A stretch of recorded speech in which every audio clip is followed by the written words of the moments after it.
향수맨의 10분 책 향기.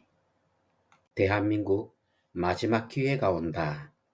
한미르 합종으로 북극 항로를 열다. 김태유. 파트 1. 패권의 원리. 대한민국은 왜 패권을 줄 수 없는가? 1. 패권의 원리를 이해하지 못하는 대한민국. 행운의 여신이 다가왔을 때 그 옷자락을 움켜잡는 것이 정치의 임무다. 독일 통일의 설계자 비스마르크의 말입니다. 지금 대한민국은 그 옷자락을 움켜잡아야 할 결정적인 순간을 맞이하고 있습니다. 1. 북극 항로의 개척. 대한민국의 기회. 기후변화로 인해 북극해의 빙하가 녹으면서 새로운 항로가 열리고 있습니다. 북극 항로가 본격적으로 개통될 경우 부산에서 네덜란드 로테르담까지 운항거리가 기존의 수에즈 운하 항로보다 최대 40% 단축됩니다. 이는 대단히 동아시아와 유럽 간의 물류 혁신이 아니라 세계 경제와 세계 패권 질서를 근본적으로 재편성할 만큼 거대한 인류 문명의 변곡점이 될 것입니다. 러시아는 우크라이나 전쟁 중임에도 불구하고 전후 북극 항로의 주도권을 잡기 위해 핵 추진 쇄병선을 계속 건조하고 있으며 북극해 LNG 사업을 본격적으로 추진하고 있습니다. 중국은 북극 항로에서 소외되지 않으려고 이미 빙상 실크로드를 통해 북극 항로의 상용화를 시도하고 있습니다. 미국과 유럽 국가들 역시 이 새로운 항로에 대한 전략적 대응을 강화하고 있습니다. 이제 우리는 북극 항로 개통이라는 범세계적인 환경 변화를 적극 활용해 한반도의 지정학적 한계를 극복해야 합니다. 북극 항로는 단순한 바닷길이 아니라 국가의 경제와 안보에 중요한 영향을 미치는 전략적 루트입니다. 우리가 비록 북극 이사회 회원국은 아니지만 북극 항로의 필수 경유지인 한반도 동남단 대한해협에 위치한 것은 북극 인근에 영토를 보유한 것보다도 북극 항로를 선점하기 위해서는 지정학적으로 훨씬 더 유리한 고지를 점령하고 있는 셈입니다. 이를 위해 가장 중요한 것은 북극 항로의 거점 항구를 확보하는 것입니다. 역사적으로 세계 패권국들은 모두 해운의 중심이 되었던 나라였으며 예외 없이 강력한 거점 항구를 보유하고 있었습니다. 17세기 네덜란드의 암스테르담, 19세기 영국의 런던, 20세기 미국의 뉴욕이 그렇듯이 큰 항로의 거점 항구는 언제나 제국의 심장이었습니다. 이 대한민국의 전략, 한미르의 합종. 한국이 북극 항로를 선점하고 거점 항구를 유치하는 등 그 수혜를 극대화하는 것은 우리 단독으로는 시작조차 불가능합니다. 미국 그리고 러시아와 공조하지 않으면 안 됩니다. 즉 한미르 합종을 통해 전략적 협력을 구축해야만 합니다. 미국은 패권국으로서의 위상을 유지하기 위해 북극 항로에서도 자국의 영향력을 확대하려고 할 것입니다. 이러한 상황에서 미국의 도움 없이는 한국은 중국과의 북극 항로 거점 항구 확보 경쟁에서 유리한 고지를 차지할 수 없습니다. 한국이 러시아와 협력한다면 한국이 수입에 의존하는 석유, 가스, 곡물 등의 확보는 물론 한국이 비교 우위를 가진 북극 항로 관련 항만 개발, 공동 물류망 구축 등에서도 주도권을 가질 수 있습니다. 강대국은 명분이나 의리에 기반한 국제 관계가 아니라 자국의 이익을 최우선하는 방향으로 동맹을 선택합니다. 역사적으로도 국가 간의 동맹에서 가치관의 공유 같은 명분은 전략적 이해관계라는 실리가 맞아떨어질 때 이를 정당화하기 위한 수사로 활용되어 왔습니다.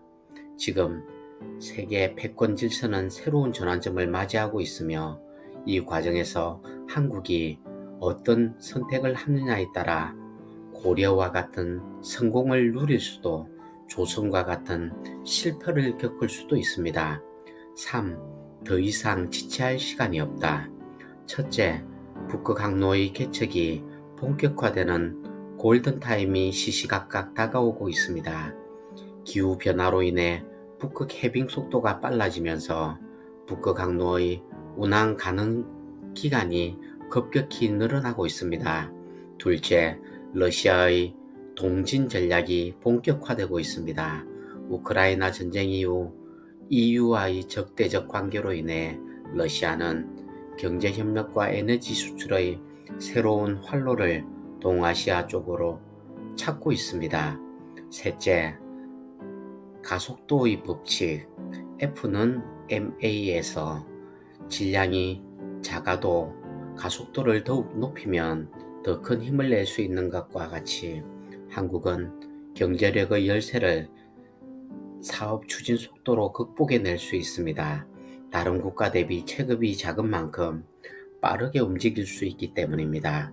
그래서 더 늦기 전에 더 빨리 서둘러야 합니다. 이 패권은 어떻게 만들어지는가? 패권을 이해하기 위해서는 먼저 산업혁명과 국가 발전의 원리를 살펴봐야 합니다. 산업사회의 패권은 기술과 에너지를 기반으로 하는 경제력과 군사력 같은 하드파워와 전략, 사상, 문화 등 소프트파워가 결합된 복합적인 구조입니다. 산업혁명을 처음 일으킨 영국, 2차 산업혁명을 선도한 미국 등 강대국들은 역사적으로 모두 기술과 에너지를 결합해 산업혁명을 일으켰고 이를 통해 대량 생산체제를 구축했습니다. 생산을 통해 이윤을 축적하고 그 이윤을 재투자하여 더 나은 기술을 개발하며 더 많은 에너지를 확보합니다. 이것을 확대 재생산이라고 합니다.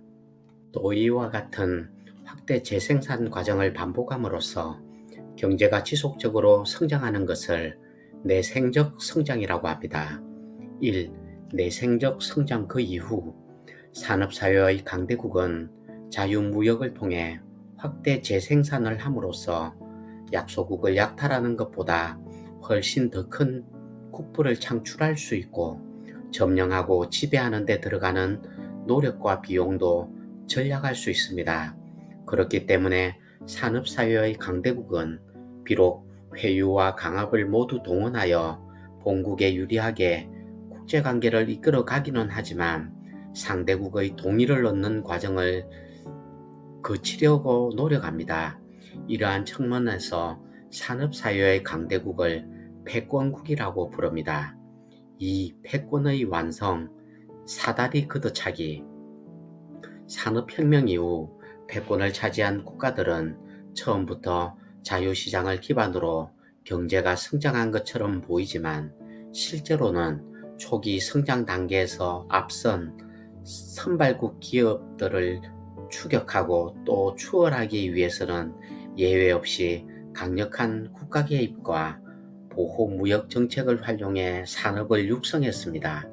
후발국들이 선진국들과의 기술 격차를 좁히기 위해 사용하는 정부 주도의 산업 정책과 보호무역, 기술 모방 전략 등을 통틀어 외생적 성장이라고 합니다.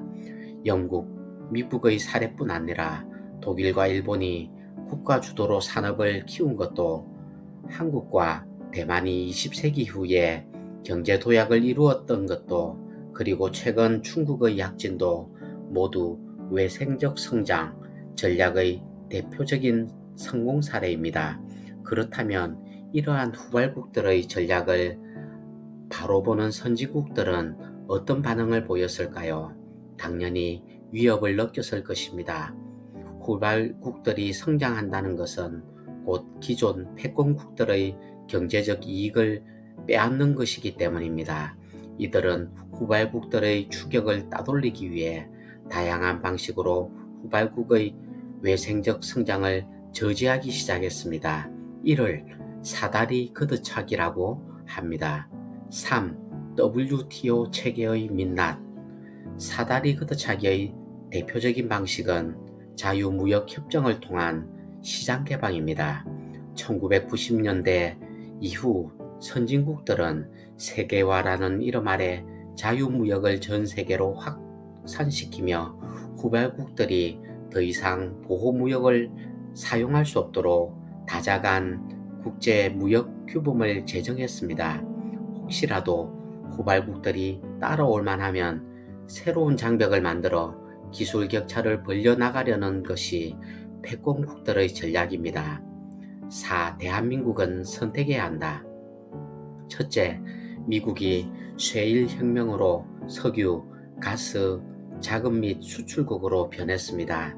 이제 실익이 없는 세계 경찰 역할을 더 이상 할 필요가 없어진 것입니다. 경찰이 사라졌으니 위험이 커지는 것은 당연합니다. 그래서 남중국해의 양안전쟁 같은 해양 영토 분쟁이 일어나거나 말라카 해협이든 호르무츠 해협이든 아니면 수에즈 운하든 좁은 바닷길 중에 단 한 군데만 막혀도 한국 경제가 치명적인 타격을 입을 수밖에 없는 매우 취약한 상태에 놓이게 되었습니다. 둘째, 대한민국의 지정학적 위치는 세계에서 가장 강력한 산업대국인 중국과 일본 사이에 있습니다. 이것은 서유럽에서 가장 큰 대국인 프랑스가 도서국 영국과 내륙국 독일의 침략을 받았던 사실과 같은 지정학적 저주였다고 할 수 있습니다. 이런 현상은 원교 근공이라는 국가 대외 전략에 의한 것이었습니다. 한중일은 세계에서 상품 경합도가 가장 높은 세 나라입니다. 동양 3국도 영국, 프랑스, 독일처럼 EU와 같은 경제 공동체를 만들어 공생공존할 수 있습니다. 한중일의 연횡이 물론 가능합니다. 만일 그렇지 못하면 치열한 경쟁이 끊이지 않는 적대 관계로 발전할 것입니다. 셋째, 안미 경중, 즉 안보는 미국과 경제는 중국과 함께 한다고 표현하는 이도 있는데, 이는 미국과 중국 모두로부터 한국은 믿을 수 없는 우방이라는 의심을 받게 되는 결과를 초래하고 말았습니다. 한국은 현재 미중 패권 경쟁 속에서 어느 한쪽으로도 완전히 기울어질 수 없는 절박한 상황에 놓여 있습니다. 다행히, 정말 다행히 행운의 여신이 우리 대한민국을 향해 미소 짓는 듯한 희망적인 변화들의 암울한 우리 현실에 한 줄기 빛처럼 다가오고 있기 때문입니다.